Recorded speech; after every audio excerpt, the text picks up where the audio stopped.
Dua pemain Vietnam jalani tes doping, terancam diskualifikasi di Piala Asia U17 2025. Keberhasilan Timnas Indonesia U17 tampar Federasi Sepak Bola Malaysia. Timnas Indonesia U17 kembali latihan keras jelang hadapi Afghanistan di laga pamungkas. Nama Bung Toel kembali ramai usai Timnas Indonesia U17 berhasil lolos Piala Dunia U17 2025. Sintayong resmi ditunjuk sebagai wakil ketua Federasi Sepak Bola Korea Selatan. Netizen langsung heboh. Simak informasi selengkapnya sebagai berikut.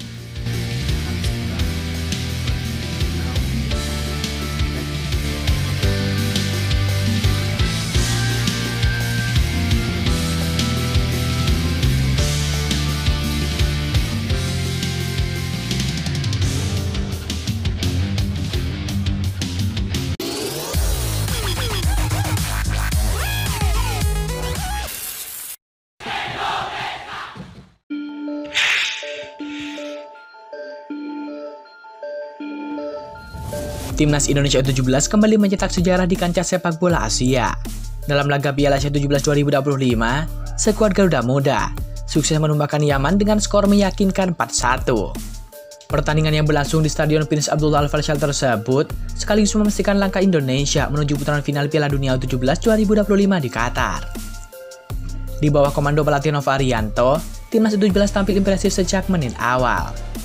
Permainan disiplin, transisi cepat, serta lini serang yang tajam menjadi kunci kemenangan telak atas Yaman. 4 gol yang dilesakkan Indonesia menjadi bukti bahwa generasi sepak bola Indonesia berada dalam jalur yang benar. Kemenangan ini membuat Indonesia memuncaki klasemen grup C dengan koleksi 6 poin dari 2 laga. Tiket ke putaran final Piala Dunia U17 pun resmi diamankan. Prestasi besar mengingat Indonesia sebelumnya hanya pernah tampil saat menjadi tuan rumah pada edisi 2023. Keberhasilan ini juga menjadi pembuktian bagi Nova Arianto. Mantan bek tangguh Timnas Indonesia ini sebelumnya dikenal sebagai asisten pelatih Timnas Indonesia Sintayong. Kini sebagai pelatih kepala, Nova Arianto menunjukkan tangan dinginnya dengan membawa tim muda tampil konsisten di level Asia. Namun di tengah euforia keberhasilan ini, sebuah potongan video lama kembali mengemuka dan juga menyulut perdebatan.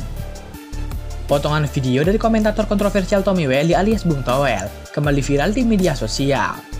Dalam video tersebut, Bung Toel menyebut gaya permainan Timnas Indonesia U17 di bawah Nova Arianto terlalu dipengaruhi oleh filosofi Sintayong.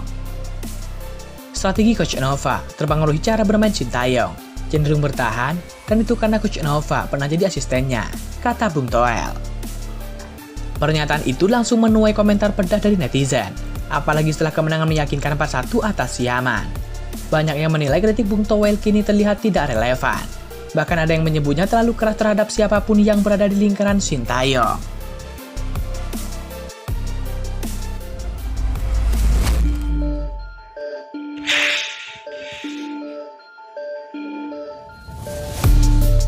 Mantan pelatih skuad Garuda yakni Sintayong ditunjuk menjadi wakil ketua umum Federasi Sepak Bola Korea Selatan atau KFA yang dibentuk oleh Presiden KFA Chung Mong-yu.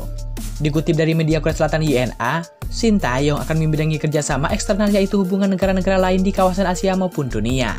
Selain Sintayong, pada jajaran wakil ketua umum KFA, terdapat 4 nama lainnya, yakni Shin Jae-sik, Kim Byong-ji, Lee Yong-soo, dan juga Park Hang-seo.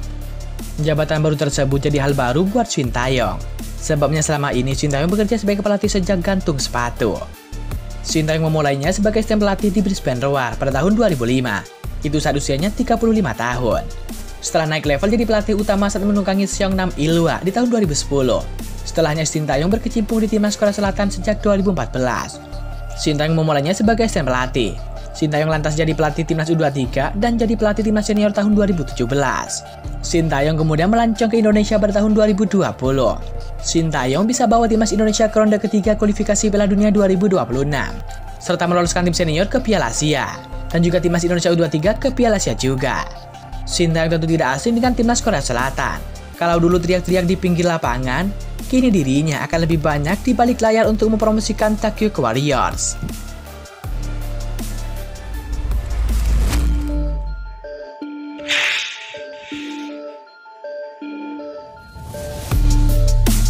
Dua pemain Timnas Vietnam U17 diminta menjalani tes doping setelah membantu timnya menahan imbang Jepang U17 di Piala Asia U17 2025. Vietnam terus menjaga asa lolos ke babak berempat final Piala Asia U17 2025 usai menahan imbang Jepang di laga kedua. Bermain di Stadion Okasport, kedua tim bermain imbang 1-1. Jepang mampu memimpin lebih dulu pada menit ke-13 setelah Minato Yoshida mencetak gol melalui sundulan kerasnya. Kemenangan Jepang yang sudah berada di depan mata seketika hilang setelah Vietnam menyamakan kedudukan di penghujung laga. Pada menit ke-95, Vietnam mendapatkan hadiah tendangan penalti setelah Tran Gyabao dijatuhkan oleh kiper Jepang. Gyabao dengan tenang mengeksekusi tendangan penalti dari jarak 11 meter untuk mengecoh kiper. Segera setelah pertandingan, Gyabao dan juga rekannya Hang Hyukung pilih secara acak untuk menyeletes doping. Ini adalah pertama kalinya pemain Vietnam harus melakukan prosedur ini di turnamen tahun ini. Sebelumnya Vietnam tidak memiliki pemain yang harus melalui prosedur ini di turnamen. Pengujian doping biasanya dilakukan dalam dua bentuk. Pertama, penyelenggara turnamen akan memberitahu tim tentang pengujian tersebut. Lalu secara acak memilih beberapa pemain setelah pertandingan untuk mengambil sampel. Cara yang kedua adalah dengan data secara acak tanpa pemberitahuan terlebih dahulu ke lokasi di mana pemain sedang bermain. Dalam kasus Gyabao dan juga Liu Kang, karena persaingan yang sangat ketat dan dehidrasi, keduanya harus minum lebih banyak air agar bisa buang air kecil untuk mendapatkan beberapa sampel. Gyabao dan juga Liu Kang tidak butuh waktu lama untuk menyelesaikan tugas mereka. Keduanya segera menyelesaikan tes dan juga kembali ke hotel sekitar jam 19.00 waktu Indonesia Barat. Jika terbukti menggunakan doping, maka Vietnam terancam diskualifikasi.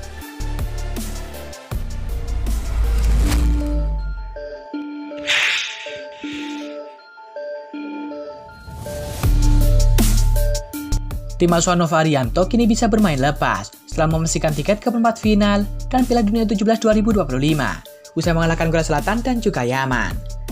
Dua kemenangan itu jadi modal berharga yang menghapus tekanan besar di laga terakhir. Meski masih harus menghadapi Afghanistan, tekanan untuk menang tak seberat sebelumnya. Laga ini lebih jadi kesempatan untuk menjaga momentum dan juga memberikan waktu bermain bagi pemain pelapis, karena hasilnya tidak lagi menentukan nasib di turnamen. Namun meski begitu, Nova Arianto menegaskan bahwa ia akan tetap melakukan latihan keras untuk menjaga asa tampil maksimal di Piala 17 2025. Mereka tetap melakukan latihan seperti sedia kala dan juga berjuang keras demi skuad Garuda. Secara statistik, Afghanistan adalah tim yang terlemah di Piala 17 kali ini. Mereka belum mencetak 1 gol pun dan sudah kebobolan 8 kali, membuat mereka tertinggal jauh dari 15 tim lainnya. Hal ini memberikan Indonesia peluang besar untuk menutup fase grup dengan catatan sempurna. Laga timnas Afghanistan melawan Indonesia U17 akan digelar di Stadion Prince Abdullah Al Faisal Stadium Jeddah pada Jumat 11 April 2024 jam 00.15 waktu Indonesia Barat. Tentu harapannya semoga skuad Garuda Muda tampil baik dan juga tampil cemerlang meskipun menggunakan pemain pelapis. Seperti diketahui dalam laga ini, timnas Indonesia dipastikan akan melakukan rotasi sebab ada beberapa pemain yang belum pernah tampil di Piala 17 2025 kali ini.